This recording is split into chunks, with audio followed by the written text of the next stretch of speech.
everybody, it's Maya. It's Tuesdays here on Queer and Feminism. This week's topic is GLBT History Month. What I'm going to talk about in my video is a few different things that I feel that are important to this topic.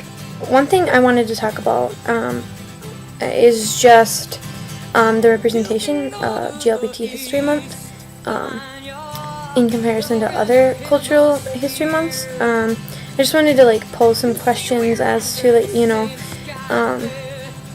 which TV channels and programs and such and different things recognize queer GLBT History Month with different programs or different speakers. I just think that's something to kind of keep an eye out for. There's a huge underrepresentation of GLBT History Month in October. So, just a question to pose. I wanted to talk about a little bit about companies that are queer friendly or that are extremely non-queer friendly. But some of these I'm pulling off of the HRC website. For anyone that doesn't know what that is, that's the Human Rights Campaign. It's run out of New York City in the U.S.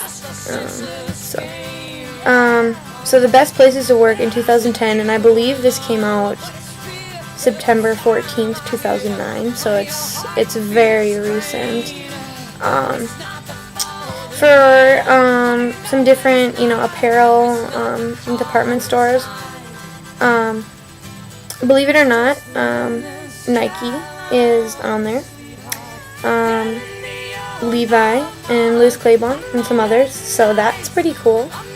Some automotive places that are really queer friendly, Ford, General Motors, both are. And when I say queer friendly, I mean anything from having non-discrimination policies in their hiring policies, or having domestic partnership benefits, healthcare benefits, things like that. So it can be a wide variety of different things that make them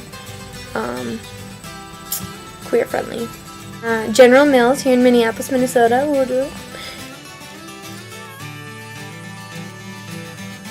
Some different corporations, organizations, and such that are not queer friendly. Boy Scouts of America are also pretty poor. They take as a stance as an organization, as a big organization, not as an organization. They take some pretty harsh stands on queer equal rights. That's another little piece of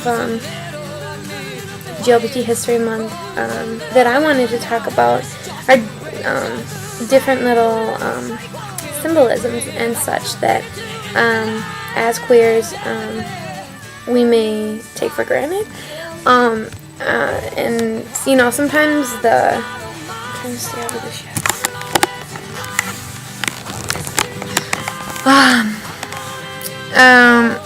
Sometimes we take for granted that we know, and not everybody knows. So yeah.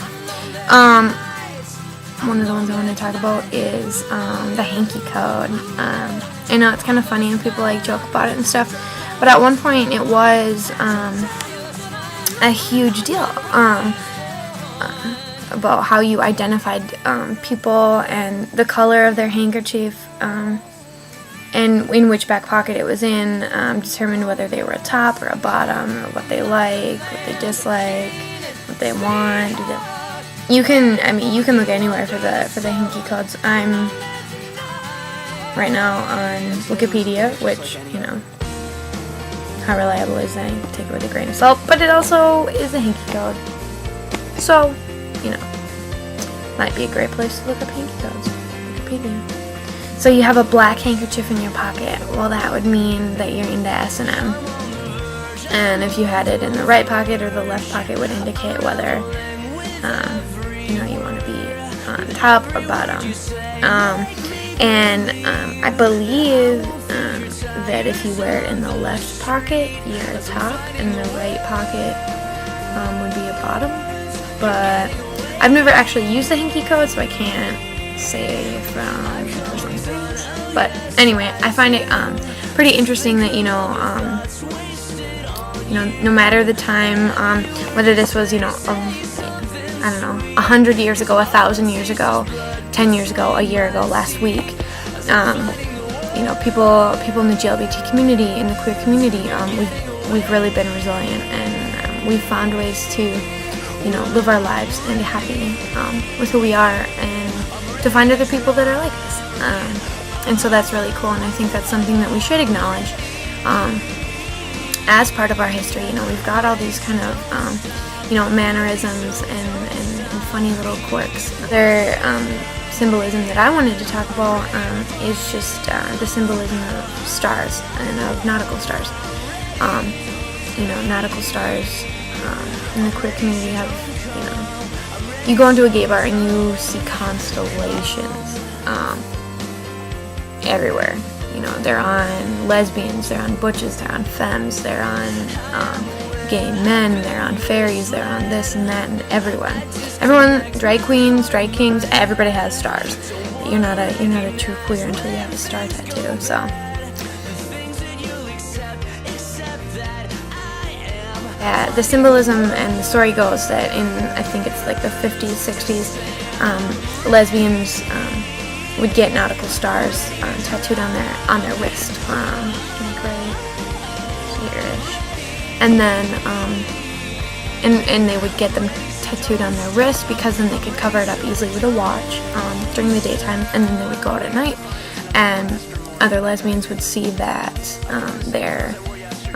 that they had a nautical star tattooed on their wrist, and they would know that they were a lesbian. And you've got the star symbolism, you've got the hanky code, you've got many other things that you could look at. But yeah, pretty cool. And I think that's really important because it really shows the resilience of our community, and it's a huge part of our history. So yeah. Anyway, that's my ramble about Queer History Month. Or GLBT History Month. Comment, subscribe to the channel, and check out every day this week. We've got some really good people discussing some really cool topics. So yeah, be a part of it, and I'll see you next week. Bye-bye.